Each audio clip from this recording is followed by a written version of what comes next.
Finalement, c'est quand même un match assez plaisant, un match exceptionnel entre Manchester United et le Barça, avec score et des buts, 2 buts partout.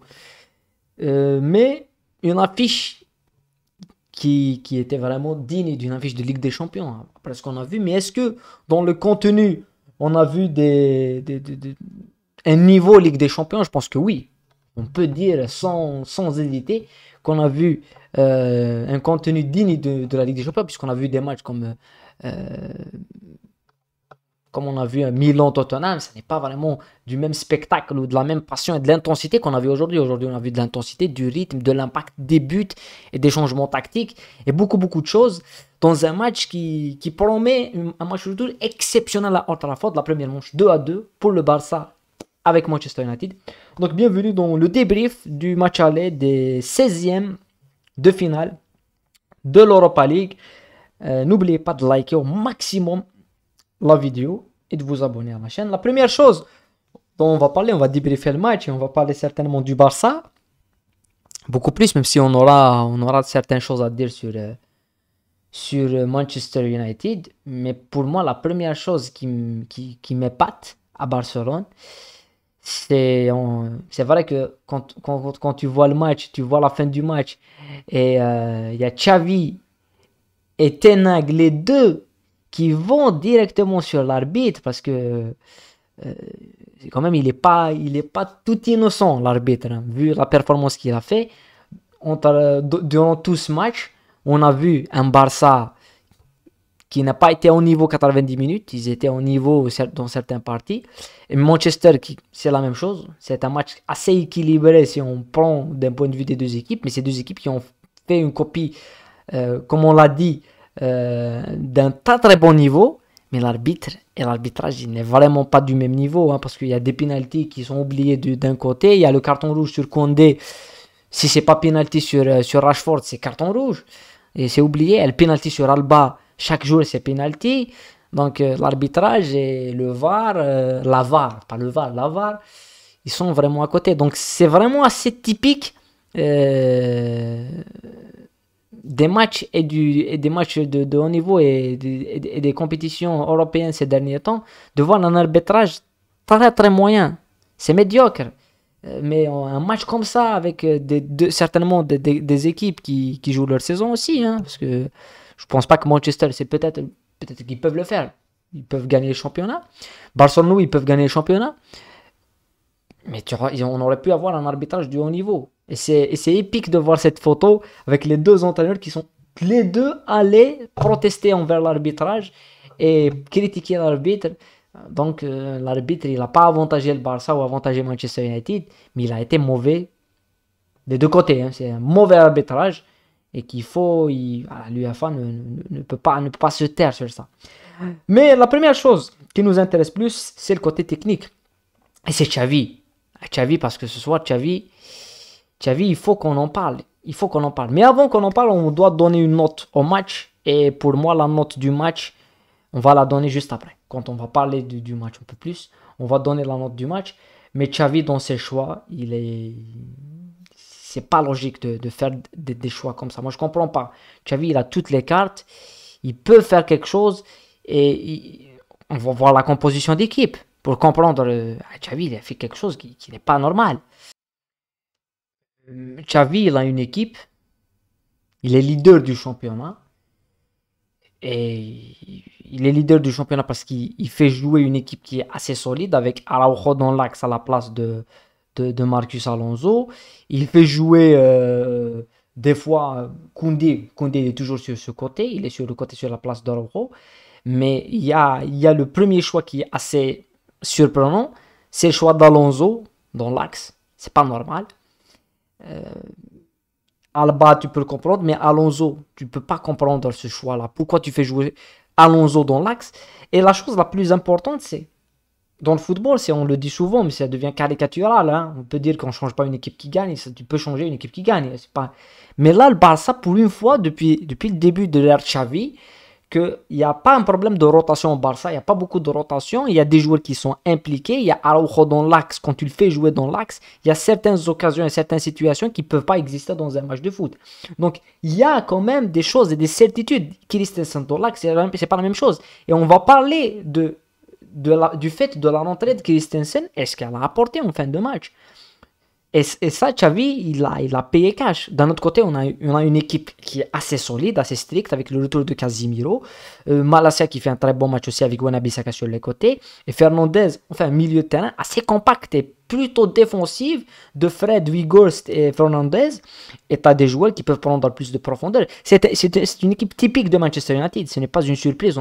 Il n'y a pas eu d'invention côté Manchester United. Il n'y a pas eu d'invention. On a vu ce qui se fait de mieux à Manchester United depuis le début de saison. Ils ont trouvé la meilleure équipe, ils ont mis la meilleure équipe. Xavi, il arrive au match le plus décisif, il a beaucoup plus réfléchi sur Rashford, de mettre le Araujo sur Rashford. Et en deuxième temps, Rashford qui change de côté, qui est décisif sur les deux buts. Il marque un but exceptionnel et il met la passe pour le deuxième but. Donc ton choix n'a pas été... à la limite, tu peux mettre un marquage individuel sur un joueur qui joue sur un poste clé et clair. Là, Rashford, il est plutôt hybride. Donc mettre Araujo dans l'axe, c'était plus la bonne idée. Avec Christensen qui est la doublette, la meilleure défense d'Espagne. C'est Christensen, Araujo et Koundé, peut-être Balde ou Alba sur le côté. Voilà. Là, Xavi, il a quand même fait quelque chose qui n'est pas logique. Mais la deuxième chose qui nous surprend tous, ceux qui suivent le Barça encore plus, et ceux qui voient le match, c'est le changement et le fait de faire rentrer Ferran Torres à la place de Rafinha. Moi, je comprends pas. On a tous vu ce soir le meilleur match de Rafinha avec le Barça. Moi, je pense que c'est son meilleur match. Combativité, décisif. Il était décisif, il est décisif. Il est décisif parce que c'est lui qui met le but. Hein. Je pense que c'est lui qui met le but. Oui, c'est lui qui met le but. C'est lui qui marque le but. Donc il est décisif. Tu le sors, il faut qu'il y ait des... Et la manière comment il sort Rafinha, il comprend pas. Et c'est tout à fait logique. Après le match qu'il fait, Rafinha, ce n'est pas logique que tu le fais sortir pour Ferran Torres, qui est pour moi un joueur qui doit partir. C'est pas... On a parlé du PSG, par exemple, on a des joueurs comme Ekitike, comme Soler. Ils ont pas... Si tu veux aller plus loin, tu dois te débarrasser de ce genre de joueurs. Ils n'ont pas le niveau. Et Ferran Torres, il n'a pas le niveau d'un Barcelone. Oui, il a le niveau au championnat d'Espagne. Oui, il peut être une doublette. Il peut être un joueur de rotation d'effectif. Un joueur de rotation d'effectif. Mais là, tu le fais rentrer à la place de ton meilleur joueur offensif, qui est Rafinha. Tu le fais rentrer pour qu'il fasse la différence. Donc, pour toi, Rafinha ne faisait pas de différence. Ce qui n'est pas normal. Voilà, c'est pour ça que je pense que on devrait parler un petit peu de ça et de Xavi. La deuxième chose, et là quand on rentre un petit peu dans le vif du sujet, ce match pour moi il mérite complètement il mérite un 7. Un 7 sur 10. C'est un très bon match, c'est un bon match on va dire, mais oui, je pense que c'est un 7, un 7,5 on va dire, un 7,5 sur 10, pas sur 20, je pense pas que c'est sur 10. Un 7,5 sur 10. Oui, parce que on a vu des buts, on a vu du spectacle, et certainement on a vu de l'intensité, et c'est là où on attendait le Barça. On attendait le Barça face à ce genre d'équipe. Est-ce qu'elle est pas capable de répondre? Et on le voyait un peu moins en deuxième mi-temps, quand Manchester United a pris le dessus au score. Quand le Barça a mené 1-0, on s'est dit, est-ce que le Barça maintenant ils peuvent gérer? Ils sont engouffrés dans des erreurs individuelles qui ont mené Manchester à revenir. Et donc à la finalité, le Barça, ils ont pu répondre. Et en fin de match, ils sont tout proches aussi de mettre un troisième but. Ça se termine 3-2. Donc, c'était quand même, en matière d'intensité, c'était un très très bon match. Très bon match. Mais concernant le match lui-même, on a vu en première mi-temps ce qui a posé vraiment le problème au Barça. C'est premièrement ce pressing extrêmement haut qui gêne la première relance du Barça, qui a vraiment bloqué complètement le secteur offensif du Barça en excluant Lewandowski du game, un petit peu du jeu. C'était beaucoup plus difficile. Et la deuxième chose qui a posé des problèmes au Barça, et on l'a vu, c'est l'absence de Busquets. On parlait souvent, moi j'ai parlé de l'absence de Busquets dans le match face à Séville. J'ai dit que Busquets, on l'a vu en première mi-temps, quand il était sorti, on a vu un Barça poussif, incapable de créer, incapable de se sublimer. Et si on a vu De Jong, il n'est pas mieux sans Busquets, il est meilleur avec Busquets. Ils sont complémentaires. Parce que De Jong est beaucoup plus créatif, mais beaucoup plus libérateur d'espace. Alors que Busquets, c'est quelqu'un qui cerne un petit peu tout et qui peut jouer comme une tour de contrôle. Ce que ne peut pas faire De Jong. De Jong, il est plus mobile. Il peut ramener le ballon, il a une conduite de balle plus juste. Et donc, si tu lui retournes cette tour de contrôle et il est obligé d'être dans cette zone et puis d'amener le ballon, ça devient beaucoup plus difficile.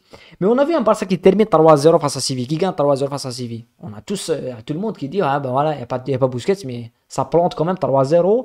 Donc il y a Kessié, il y a des... Ben non, on ne va pas juger, comme on le dit, on ne débriefe pas et on n'analyse pas le score. On analyse la performance sur un terrain.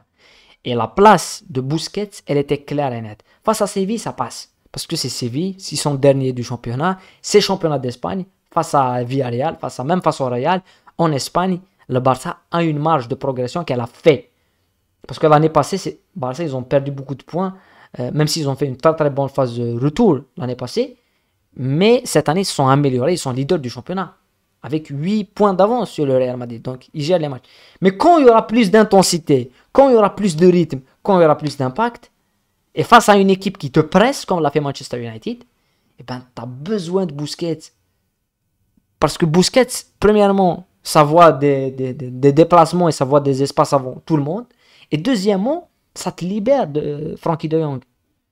Donc, c'est une chose qu'il faut retenir, qui a handicapé le Barça et qui a poussé Manchester United à presser très très haut et à tuer cette première relance du Barça et à complètement isoler Lewandowski. Et tu as eu la connexion qui faisait la force du Barça, c'est cette connexion Pedri-Lewandowski qui n'a pas fonctionné. On l'a pas vu. Pedri et Lewandowski, on ne les a pas vus combiner comme on les voit souvent. C'est quand même une assez bonne doublette. Et on ne l'a pas vu parce qu'il y a un écart, il y a un pressing qui est fait pour justement écarter cette zone-là.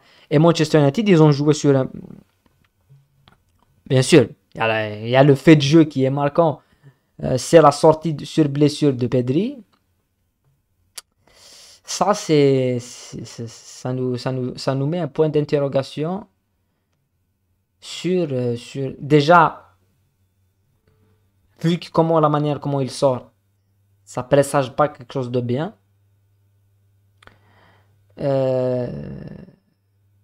Mais moi, je vais dire que le Barça, ils ont perdu quand même quelque chose qui faisait. On l'a vu en première mi-temps, quand Pedri était sur le terrain, même s'il est bloqué, même s'il n'a pas beaucoup de choix à faire, il n'a pas beaucoup d'espace, il n'a pas beaucoup de solutions.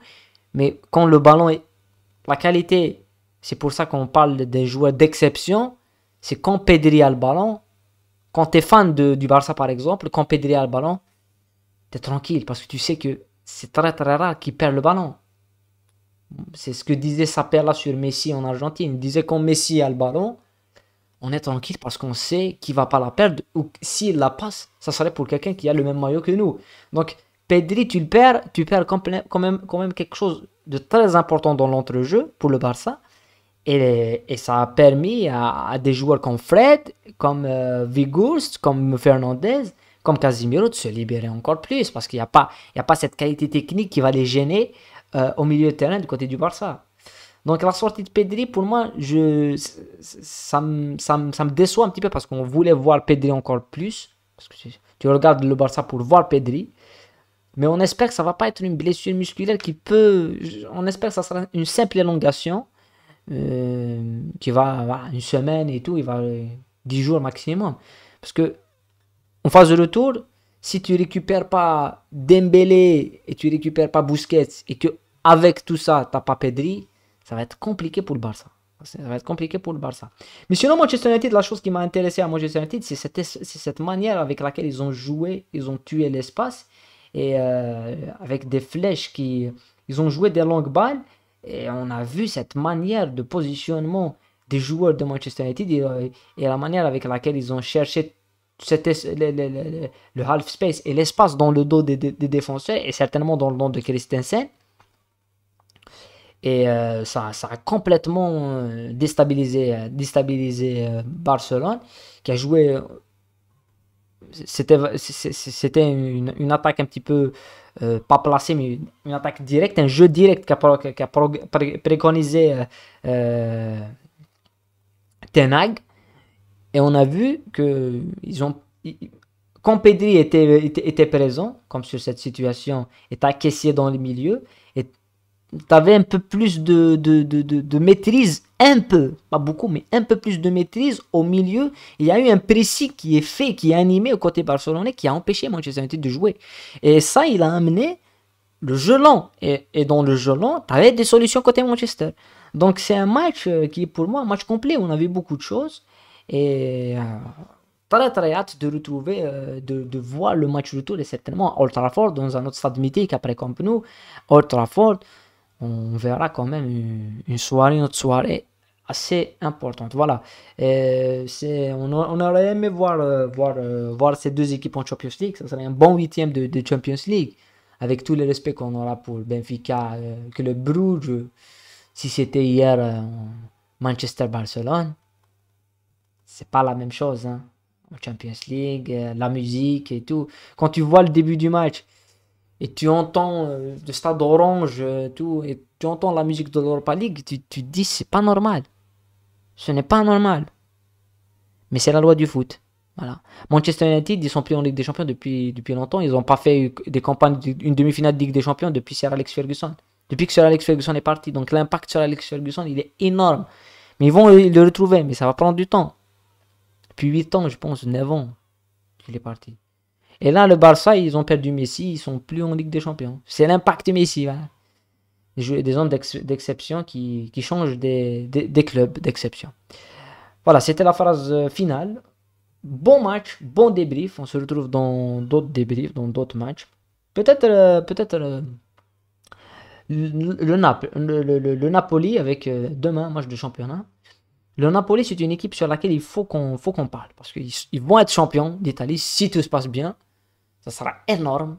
Il y aura quelque chose d'exceptionnel au stade de Diego Armando Maradona. Il faut qu'on en parle. Voilà. Prenez soin de vous et à très bientôt.